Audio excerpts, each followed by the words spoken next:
শেখ আপনার কাছে জানতে চাই ইস্তিজাবাত সম্পর্কে বিস্তারিত বলুন এবং এই নামাজের নিয়মটাও বলেন প্লিজ। সৌদিতে হারমাইন শরীফে দেখা যায় প্রতি শুক্রবার আসর সালাতের পর এই সালাত বা দোয়া পড়ে আমরা কিভাবে পড়ব? ইস্তিজাবার সালাত এই প্রথম আমি শুনলাম যে সালাতুল ইস্তিজাবা মানে দোয়া কবুল হওয়ার। আমি আপনার এই প্রশ্ন পড়ে চিন্তা করছিলাম যে আবার কোন সালাত হইল, ই আজব সালাত। এই যে নামটি দিয়েছেন সালাতুল ইস্তিজাবা, এই নামটি বিদাত, যে দোয়া কবুলের জন্য সালাত, বিশেষ কোনো সালাত পড়া, এই সালাত বিদাত, এই নামটিও বিদাত। যারা নাম দিয়েছে তারা বেঁচে থাকলে আল্লাহ তাদের হেদায়েত দান করেন এবং যারা মারা গেছে আল্লাহ তাদের সাথে যে কি করবেন আল্লাহ ভালো জানেন। যারা এই বিদাত আবিষ্কার করেছে, যত লোকে বিদাত করতে থাকবে এইভাবে তাদের এক ভাগ গুনাহ পেতে থাকবে। ইস্তিজাবা নামক কোনো সালাত নেই। হ্যাঁ, জুমার দিনে বিশেষ একটি মুহূর্ত রয়েছে, সেই সময় বান্দা দোয়া করলে আল্লাহ রাব্বুল আলামিন দোয়া কবুল করে থাকেন, দোয়া কবুল হয়। সেই সময়টি নিয়ে অনেকগুলি মত রয়েছে। হাফেজ ইবনে হাজার রহমতুল্লাহ আলাইহি ফতুল বারিতে এবং আল্লামা ইমাম শাওকানি রহমতুল্লাহ আলাইহি তার কিতাব নায়রুল আওতারে 40-এর বেশি উক্তি বর্ণনা করেছেন। তার মধ্যে সবচাইতে বেশি সহি বিশুদ্ধ দুটি উক্তি। একটি হচ্ছে ইমাম যখন খুতবা শুরু করবে জুমার, তখন থেকে শুরু করে জুমার খুতবা শেষ হওয়া পর্যন্ত, জি, এই একটি সময়। আর দ্বিতীয় সময় হচ্ছে আসরের সালাতের পর থেকে শুরু করে সূর্য অস্তমিত হওয়া পর্যন্ত জুমার দিন। এই দুটো বেশি শক্তিশালী মত, আর দুটোর পক্ষে দলিল রয়েছে। কিন্তু সেটা সালাতের মাধ্যমে হইতে হবে।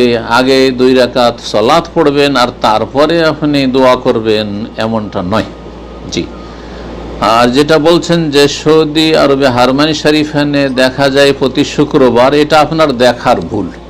সৌদি আরবের নিয়ম হচ্ছে রাসূলুল্লাহ সাল্লাল্লাহু আলাইহি ওয়াসাল্লামের হাদিসের আলোকে, সেই হাদিস হচ্ছে ইজা দাখালা আহাদুকুল মসজিদা ফালা ইয়াজলিস হাত্তা ইউসাল্লি রাকাতাইন, তোমাদের কেউ যখন মসজিদে প্রবেশ করবে অতক্ষণ বসবে না যতক্ষণ 2 রাকাত সালাত পড়ে না নেবে।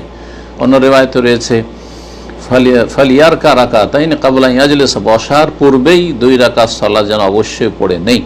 কারো কারো কাছে এই সালাত ওয়াজিব, যেমন আহমদের মতে, কিন্তু এই সালাত হচ্ছে সুন্নাত, না পড়লে গুনাহ হবে না, কিন্তু উত্তমের খেলাফ আর মসজিদের সাথে বেয়াদবি। যদি কেউ তাহিয়াতুল মসজিদ সালামের সালাত না পড়ে মসজিদে বসে যায়, সেটা যে কোনো সময় হতে পারে সঠিক মতে, সেটা নিষিদ্ধ সময়গুলিতেও হতে পারে।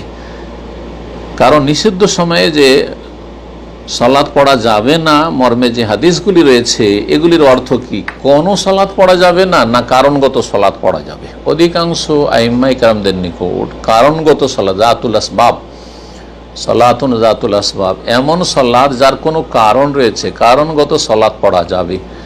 আর তাহিয়াতুল মসজিদ সালামি, যেটাকে বাংলাদেশের বা ভারতের বাঙালিরা দখুলুল মসজিদ বলে থাকে, পরিভাষাটি ঠিক না। মসজিদ দাখিল, দখুল মসজিদের নামাজ নয়, বরং তাহিয়াতুল মসজিদ সালামের নামাজ। এ তাহিয়াতুল মসজিদ কারণগত সালাত। মসজিদে যাচ্ছেন, এখন বসতে চাইছেন, সুতরাং এটি হচ্ছে 2 রাকাত সালাত পড়ার কারণ ওই হাদিসের আলোকে। ইজা, যখনই মসজিদে প্রবেশ করবেন, সেটা যে কোনো সময় হোক, দিনে বা রাতে। সুতরাং এই সালাতটি আপনি হারমাইন শরীফে দেখেছেন, হজুমরা এসে অথবা এখানে কিছু কাজ কাম করেছেন দেখেছেন, কিন্তু আপনি খতিয়ে দেখেননি যে এই সালাতটি কিসের। ভেবেছেন যে জুমার দিনে, সুতরাং এটা হচ্ছে সালাতুল ইস্তিজাবা, দোয়া কবুলের সালাত না। দোয়া কবুলের নামে কোনো সালাত বিদআত। আসর থেকে মাগরিব পর্যন্ত বিনা কারণে নফল পড়া নিষেধ, হারাম, এবং কেউ যদি সালাত পড়ে তো বাতিল। এইরকম ফজরের পরে সূর্য ওঠা পর্যন্ত বিনা কারণে নফল পড়া নিষেধ। রাসূলুল্লাহ সাল্লাল্লাহু আলাইহি ওয়াসাল্লাম হাদিস, লা সালাতা বাদাল ফজরি হাত্তা তাতুলা শামস ওয়ালা সালাতা বাদাল আসরি হাত্তা তাগরুবা শামস, নিষেধ করেছে রাসূলুল্লাহ সাল্লাল্লাহু আলাইহি ওয়াসাল্লাম।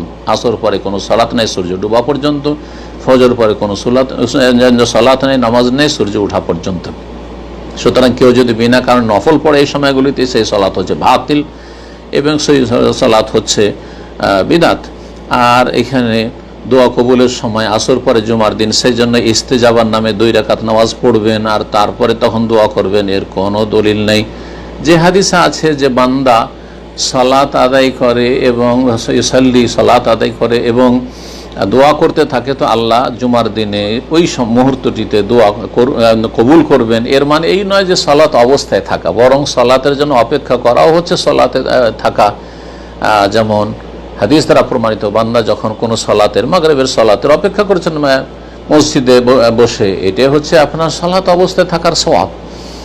এইরকমই যে কোনো সময়ে। সুতরাং আবার বলছি যে সলাতুল ইস্তেজাবা নামে কোনো সলাত নেই, আর আসর থেকে মাগরিবের মাঝে বিনা কারণে কোনো নফল নেই, একমাত্র তাহিয়াতুল মসজিদ ছাড়া। আল্লাহু তাআলা।